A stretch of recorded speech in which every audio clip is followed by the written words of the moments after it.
तर आपला जो टॉपिक चालू आहे तो टॉपिक कोणता आहे? Animal kingdom. ठीक आहे. आता ॲनिमल किंगडममध्ये 10 आपण फायलम ऑलरेडी डिस्कस केलेले आहेत इंट्रोडक्टरी पार्टमध्ये. आता आपल्याला ते जे सगळे फायलम आहेत ते वन बाय वन डिस्कस करायचे. तर पहिला फायलम कोणता आहे? तर फायलम पोरीफेरा.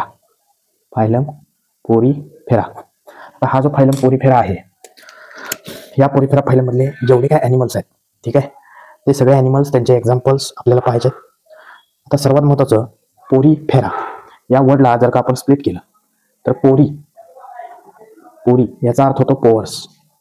आणि पोअर्स म्हणजे काय? छिद्रे. त्यांच्या बॉडीवरती आपल्याला पोअर्स पाहायला मिळतात, छिद्रे पाहायला मिळतात. ठीक आहे, होल्स पाहायला मिळतात. आणि फेरॉन म्हणजे बिअरिंग.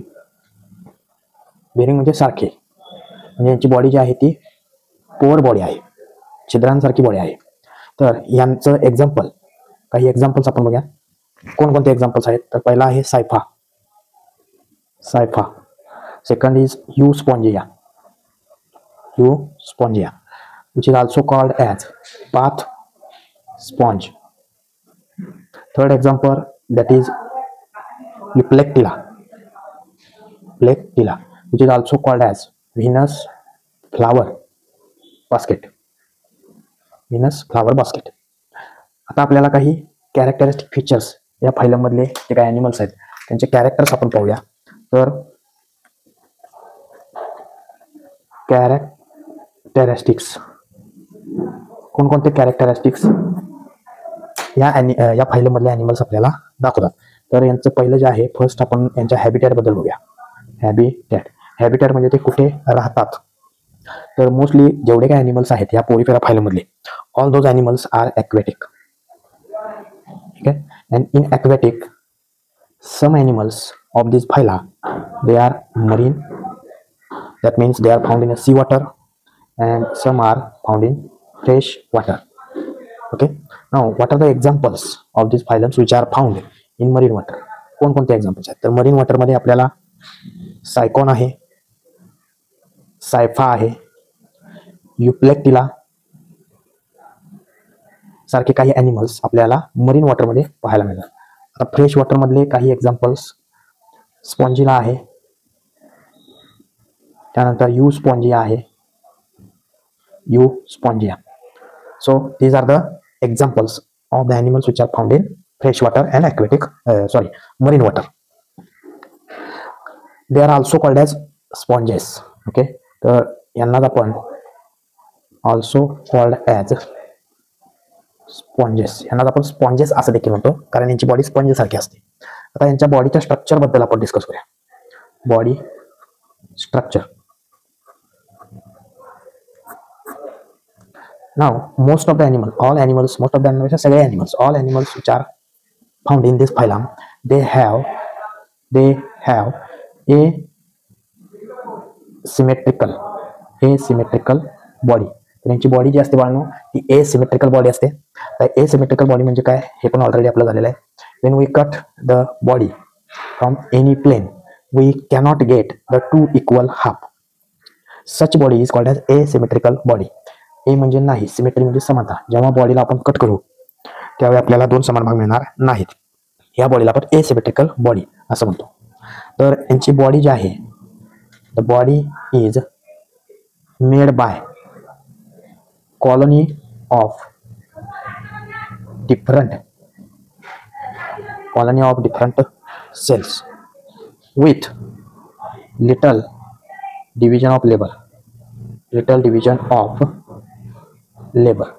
त्याचा अर्थ काय? तर एवढं तुम्हाला लक्षात आलं की यांची बॉडी जी आहे ती फक्त सेल्स पासून बनलेली आहे. यांच्यामध्ये टिश्यू, त्यानंतर ऑर्गन सिस्टम असं काही यांच्यामध्ये आपल्याला पाहायला मिळत नाही. आणि जे काही सेल्स आहेत ते कॉलनीमध्ये आहेत. आणि लिटल डिव्हिजन ऑफ लेबर याचा अर्थ काय? तर जसं आपल्या ह्युमन्समध्ये ऑर्गन आहे, ऑर्गन सिस्टीम आहेत. प्रत्येक organ system, respiratory system respiration करते, त्याच्यातले सेल्स रेस्पिरेशनचं काम करणार आहे. Digestive system perform only digestion, excretory system perform only excretion. याचा अर्थ आपल्या बॉडीमध्ये ठराविक सेल्सना ठराविक ऑर्गन सिस्टीमना ठराविक काम हे वाटून दिलेलं आहे. एक्सक्रिटरी सिस्टीम मधले सेल्स आणि डायजेस्टिव्ह सिस्टीम मधले सेल्स हे आपल्या बॉडीमध्ये इंटरफेअर करत नाही. तर हे झालं डिव्हिजन ऑफ लेबर, ठरवून दिलेलं आहे काम. जसं आपण घर बांधत असताना सेंटरिंग काम ठराविक व्यक्ती करतात, गिलावा ठराविक व्यक्ती करतात. त्यानंतर कार्पेंटरचं काम वेगळं आहे, ठीक आहे. नंतर सुतार, त्याचं काम वेगळं आहे. म्हणजे घर बांधत असताना आपण व्यक्ती ठरवून दिलेले आहेत, ते व्यक्ती ते काम परफॉर्म करतात. यांच्या बॉडीमध्ये तसं नाही आहे, असलं तरी ते कमी प्रमाणात आहे. म्हणून म्हटलेलं आहे लिटल डिव्हिजन ऑफ लेबर. म्हणजे प्रत्येक सेल हा रेस्पिरेशन, डायजेशन, एक्सक्रिशन या सगळ्या फंक्शन्स ज्या आहेत त्या इंडिपेंडेंटली प्रत्येकजण परफॉर्म करू शकतो. ठीक आहे. तर त्याला म्हणायचं डिव्हिजन ऑफ लेबर. तर यांच्या डिव्हिजन ऑफ लेबर पाहायला मिळतं, परंतु ते कमी प्रमाणात पाहायला मिळतं. आता या फायलमधले ॲनिमल्स आहेत, these are sedentary animals. Sedentary animals म्हणजे एका ठिकाणी हालचाल न करणारे. ओके. तर सिडेंटरी मीन्स कॅनॉट मूव्ह. तर ते मूव्ह होऊ शकत नाहीत, त्यांना आपण काय म्हणतो, सिडेंटरी ॲनिमल्स असं म्हणतो. आता यांच्या बॉडीवरती, on their body, minute pores are present. Minute pores are present and those pores are called as ostia. आणि या ऑस्टियामधून, या ऑस्टियाचं फंक्शन आपण बघूया. Function of ostia. ऑस्टियाचं फंक्शन काय आहे, तर वॉटर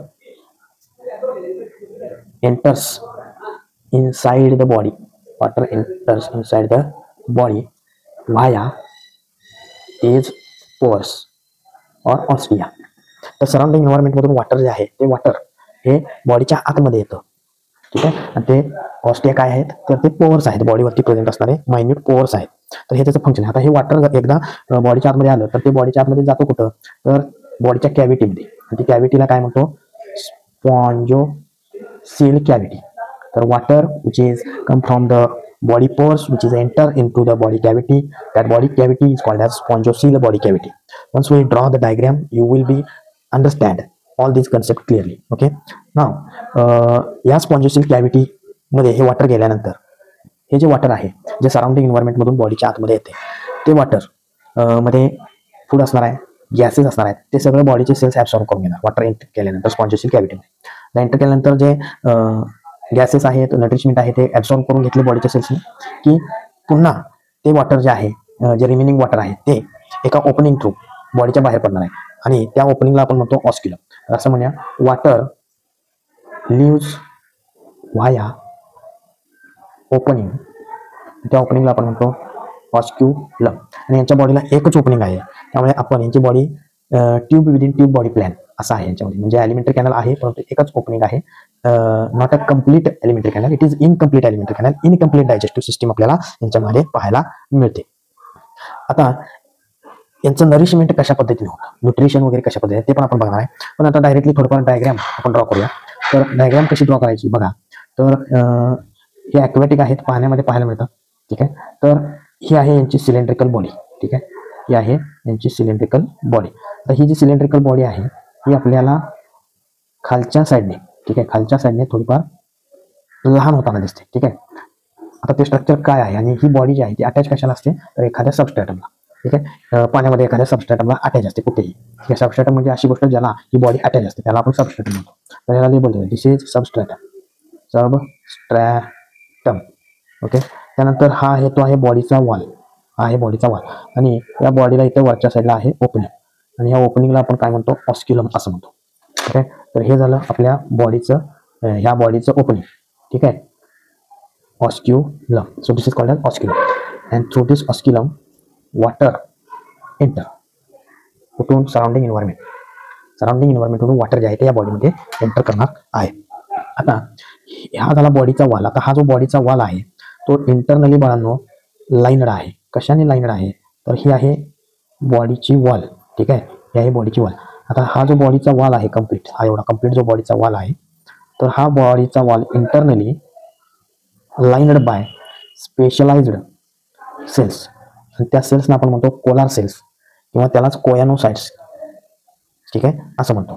तर हा जो बॉडीचा इनर लेअर आहे, इनर लेअर, ठीक आहे, त्याला आपण म्हणायचं इपिडर्मिस. इपिडर्मिस. तर हा इपिडर्मिसचा लेअर जो बॉडीच्या आतल्या साईडला इनर लाइनिंगला आहे आणि याच इनर दोन्ही साईडला असणार आणि या इनर लाइनिंग वरती आपल्याला सेल्स पाहायला मिळतात. कोणते सेल्स, तर या सेल्सचं नाव काय आहे, this cells are called as choanocytes or they are also called as collar cells. यांना आपण काय म्हणतो, कोयानोसाइट्स किंवा कोलार सेल्स. आता या कोयानोसाइट्स किंवा कोलार सेल्स वरती आपल्याला हेअर लाईक स्ट्रक्चर्स पाहायला मिळतात. आता हे जे हेअर लाईक स्ट्रक्चर्स आहेत हे ऍक्च्युली काय आहेत, फ्लॅजेला आहेत. ठीक आहे, त्या सेल्सच्या एंट्रियर पार्टवरती आपल्याला ते पाहायला मिळतात. तर याला पण नाव देऊया. तर दीज आर कोलार सेल्स, किंवा त्यांचं दुसरं नाव काय आहे, कोयॅनोसाइट्स. कोयॅनोसाइट्स. आणि ह्या कोलार सेल्सवरती आपल्याला काय पाहायला मिळतात, तर कोलार सेलचं मी वेगळी डायग्राम करतो. या अशा पद्धतीने ही कोलार सेल आहे आणि त्याच्यावरती हे असे 2 फ्लॅजेला असतात. ठीक आहे, तर हा कोलार सेल झाला आणि हे झाले त्याचे फ्लॅजेला. ठीक आहे, आता एक इंटरेस्टिंग गोष्ट अशी की वॉटर जे आहे की वॉटर ह्या ओपनिंग मधून आत येणार. आत आलं की ह्या कॅव्हिटीमध्ये येणार. ह्याची कंप्लीट कॅव्हिटी आहे, या कॅव्हिटीला आपण काय म्हणणार, स्पॉन्जोसील. स्पॉन्जोसील कॅव्हिटी काय म्हणायचं, स्पॉन्जोसील कॅव्हिटी. आणि ह्या स्पॉन्जोसील कॅव्हिटीमध्ये हे आहे कॅनल सिस्टीम, कॅनल आहे. ठीक आहे, तर वॉटर एंटर झालं. वॉटर एंटर झाल्यानंतर ह्या कॅनल सिस्टीम मधून ह्या कंप्लीट कॅव्हिटीमध्ये काय होणार आहे, आतल्या कॅव्हिटीमध्ये वॉटर सर्क्युलेट होणार आहे. मग जे काय वॉटर मधून आलेलं फूड आहे, न्यूट्रिशन आहे, ते ऍब्सॉर्ब होणार आहे. गॅसेस जे आहे ते ऍब्सॉर्ब होणार आहे. ऑक्सिजन घेणार आहे, कार्बन डायऑक्साईड परत सोडणार आहे. मग ते जे कार्बन डायऑक्साईड आहे आणि जे एक्सक्रिटरी वेस्ट आहे, ह्या स्पॉन्जोसील कॅव्हिटीमध्ये जे वॉटर असणार आहे त्यातच काय होणार आहे, ते पुन्हा सोडलं जाणार आहे. मग हेच वॉटर पुन्हा याच ओपनिंग मधून बाहेर पडणार आहे. या ओपनिंगला आपण ऑस्क्युलम असं म्हणतो. म्हणजे यांच्या बॉडीला एकच ओपनिंग आहे ज्याच्यातून वॉटर, फूड, गॅसेस आतमध्ये येतात. त्या वॉटरमधून नरिशमेंट आणि त्या वॉटरमधून गॅसेस यांचं ऍब्सॉर्प्शन या बॉडीच्या सेल्सकडून केलं जातं. रिमेनिंग वेस्ट मटेरियल जे आहे, कार्बन डायऑक्साईड जो आहे, ठीक आहे, ऑक्सिजन घेतल्यानंतर त्या वॉटरमधला कार्बन डायऑक्साईड जो आहे तो सुद्धा याच वॉटरमध्ये पुन्हा रिलीज केला जातो आणि ते वॉटर पुन्हा याच ओपनिंग मधून बाहेर पडलं जातं. ठीक आहे, म्हणून आपण ह्याला काय म्हणतो, ब्लाइंड सॅक बॉडी प्लॅन. एकच ओपनिंग आहे, माउथ आणि एनस वेगवेगळे नाही आहेत, एकच ओपनिंग आहे. तर हे कोलार सेल्सचं एक इम्पॉर्टंट फंक्शन असं की ह्या कोलार सेल्सवरती हा जो फ्लॅजेला आहे, हा फ्लॅजेला बाळांनो काय करतो की जे वॉटर आतमध्ये येते ते वॉटर सर्क्युलेट होण्यासाठी हे फ्लॅजेला अशा पद्धतीने मूव्ह करतात की ज्याच्यामुळे वॉटर करंट प्रोड्यूस होतो. वॉटर करंट म्हणजे पाण्यामध्ये काही इलेक्ट्रिक करंट तयार होत नाही. वॉटर करंट म्हणजे त्या पाण्याला गती मिळते, जेणेकरून कशी गती मिळणार आहे, हे जे फ्लॅजेला आहेत हे फ्लॅजेला मूव्ह झाले की वॉटर देखील आतमध्ये काय होतं, मूव्ह होतं. म्हणजे थोडक्यात हे फ्लॅजेला जे आहे ते ढवळतं पाणी आतमध्ये, त्याच्यामुळे पाणी सगळीकडे काय होतं, फ्लो होतं, सर्क्युलेट होतं. तर हा याच्यामध्ये लेबलिंग काही राहिलेलं आहे बघा. हा आहे आपला बॉडी वॉल, हा आहे बॉडी वॉल. त्यानंतर आता याची बॉडी कशी आहे म्हणून सांगितलं आता, याची बॉडी जी आहे ती स्पंज सारखी बॉडी आहे. म्हणजे मग आपण एक पॉईंट बघितला की यांच्या बॉडीवरती पोर्स आहेत, तर ते पोर्स इथे दाखवूया. तर these are the small pores. ठीक आहे, हे सगळे काय आहेत, बॉडीवरती असणारे पोर्स आहेत. ठीक आहे, पोर्स म्हणजे छिद्रे आहेत. ठीक आहे, तर ह्या पोअर मधून वॉटर जे आहे ते आतमध्ये एंटर करतात. तर दीज आर ऑस्टिया. ठीक आहे, हा झाला ऑस्क्युलम, हा झाला ऑस्टिया. ठीक आहे, आता हा बॉडीचा वॉल जो आहे वानो, ह्या बॉडीचा वॉल जो आहे त्या बॉडीच्या वॉलमध्ये आपल्याला काही स्पेशलाइज्ड स्ट्रक्चर्स पाहायला मिळतात. आणि हे स्पेशलाइज्ड स्ट्रक्चर्स म्हणजे कोण आहेत, these are actually spicules. These are actually spicules. तर यांना नाव देऊया, यांना म्हणायचं कॅल्कॅरियस.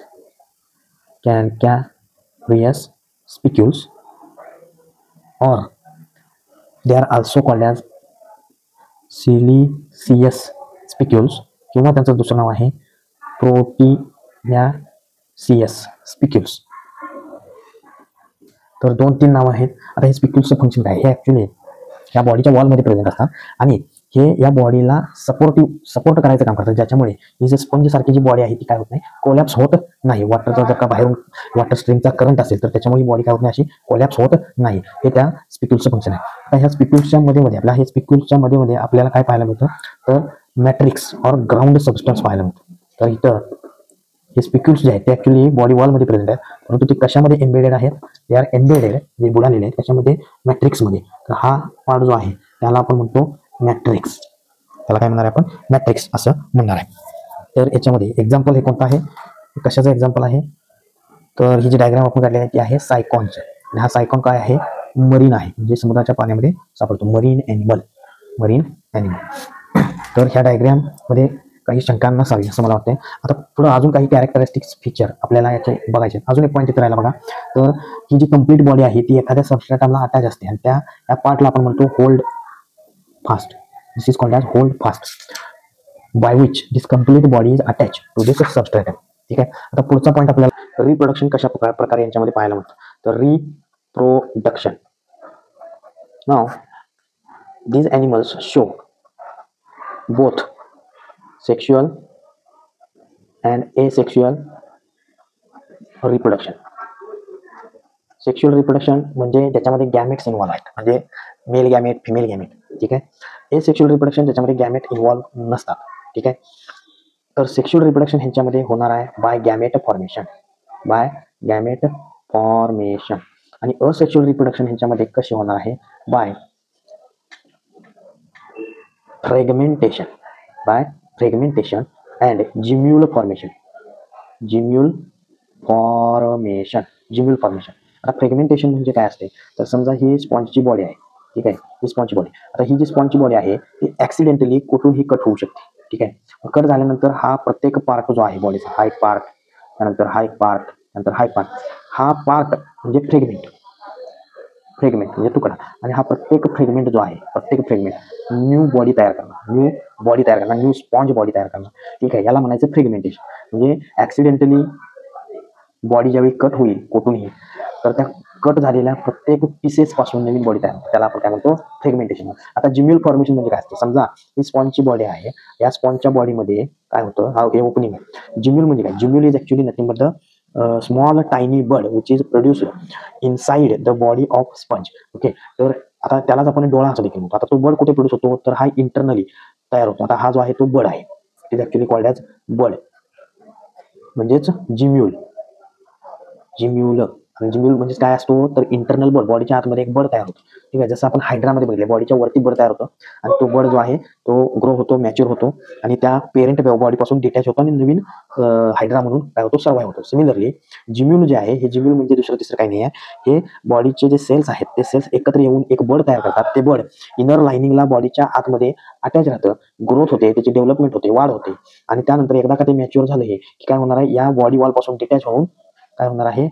हे बड डिटॅच झालं, ठीक आहे. डिटॅच झाल्यानंतर या ओपनिंग मधून बाहेर पडणार आणि एखाद्या सबस्ट्रेटमला जाऊन अटॅच होणार आणि ह्याच्यापासून काय होणार आहे? पुढं नवीन बॉडी अशा पद्धतीने तयार होणार आहे, ठीक आहे. नवीन स्पॉन्ज तयार होणार. तर ह्यांचं जर का रिप्रोडक्शन, फर्टिलायझेशन जर का बघितलं, तर यांचं फर्टिलायझेशन जे आहे तर ते आहे इंटरनल फर्टिलायझेशन. Internal fertilisation. तर these animals show internal fertilisation. Okay, they have, अजून एक पॉईंट महत्वाचा बघा, they have ability, they have ability of regeneration. Regeneration, ability of regeneration म्हणजे काय? हे बघा, हेच आता जे आपण सांगितलं फ्रॅगमेंटेशन. बॉडी कट होते, कट झाल्यानंतर प्रत्येक पार्ट हा परत नवीन तयार होतो, रिजनरेट होतो. मग यांच्याकडे हाय ॲबिलिटी असते रिजनरेट होण्याची. त्यानंतर development is indirect larval stage. यांची जे डेव्हलपमेंट आहे, development is indirect larval stage. Development is by indirect larval stage. म्हणजे काय रे? तर लार्वल स्टेज थ्रू यांची डेव्हलपमेंट होत नाही. डेव्हलपमेंट इज इनडायरेक्ट आहे, ठीक आहे. डायरेक्ट डेव्हलपमेंट होत नाही. It is the development is indirectly होते, इनडायरेक्टली होते. आणि कशी होते? By larval stage. Larval stage म्हणजे अळीची स्टेज, ठीक आहे. तर याला आपण काय म्हणतो? इनडायरेक्ट डेव्हलपमेंट, ठीक आहे. तर आता आपला हा एवढा जो पॉईंट आहे तो कम्प्लीट झालेला आहे, ठीक आहे. तर पुढचा आपल्याला फायलम, नेक्स्ट फायलम आपण डिस्कस करणार आहोत पुढच्या लेक्चरमध्ये.